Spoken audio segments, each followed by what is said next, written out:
A Country Cottage by Anton Chekhov. Two young people who had not long been married were walking up and down the platform of a little country station. His arm was round her waist, her head was almost on his shoulder, and both were happy. The moon peeped up from the drifting cloudless in front, as it seemed, envying their happiness and regretting her tedious and utterly superfluous virginity. The still air was heavy with the fragrance of lilac and wild cherry. Somewhere in the distance beyond the line a corncrake was calling. "How beautiful it is, Sasa! How beautiful!" murmured the young wife. "It all seems like a dream. See, how sweet and inviting that little copse looks! How nice those solid, silent telegraph posts are! They add a special note to the landscape, suggesting humanity, civilization in the distance. Don't you think it's lovely when the wind brings the rushing sound of a train?" "Yes, but what hot little hands you have got.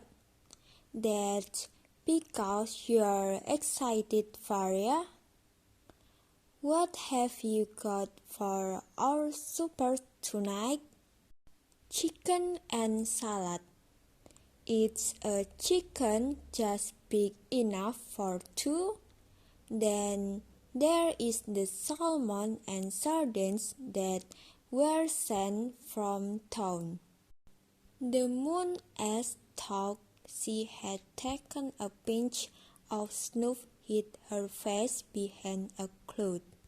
Human happiness reminded her of her own loneliness, of her solitary church beyond the hills and dales. "The train is coming," sighed Varia. "How jolly!" 3 eyes of fire could be seen in the distance. The station master came out on the platform. Signal lights flashed here and there on the line. "Let's see the train in and go home," sighed Sasa, yawning. "What a splendid time we are having together, Varia. It's so splendid. One can hardly believe it's true." The dark monster crept noiselessly alongside the platform and came to a standstill. They caught glimpses of sleepy faces, of heads and shoulders at the dimly lighted windows. "Look! Look!" they heard from one of the carriages. "Varia and Sasa have come to meet us. There they are! Varia! Varia, look!" Two little girls skipped out of the train and hung on Varia's neck. They were followed by a stout, middle-aged lady and a tall, lanky gentleman with grey whiskers. Behind them came 2 schoolboys, laden with bags, and after the schoolboys, the governess, after the governess, the grandmother. Here we are, dear boy," began the whiskered gentleman, squeezing Sasa's hand. "Sick of waiting for us, I expect. You have been pitching into your old uncle for not coming down all this time." "I dare say. Kolya, Kostya, Nina, Viva, children, kiss your cousin Sasa.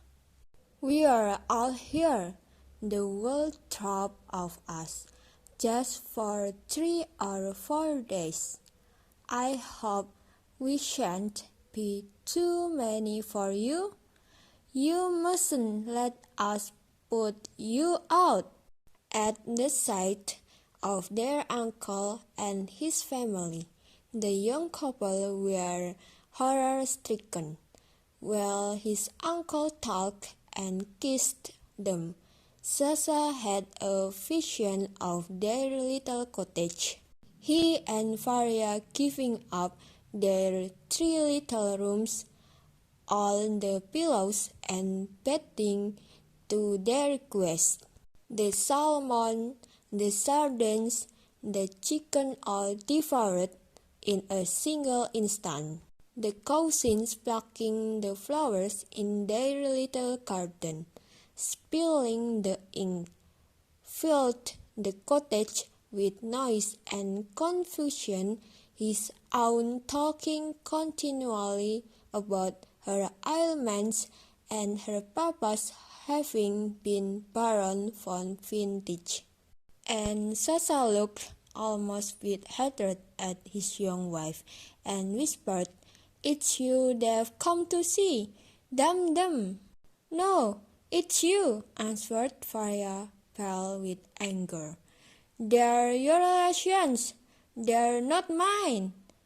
And turning to her visitors, she sighed with a smile of welcome. "Welcome to the cottage." The moon came out again. She seemed to smile as though she were glad she had no relations. Sasha, turning his head away to hide his angry, despairing face, struggled to give a note of cordial welcome to his voice as he said, "It is jolly of you. Welcome to the cottage."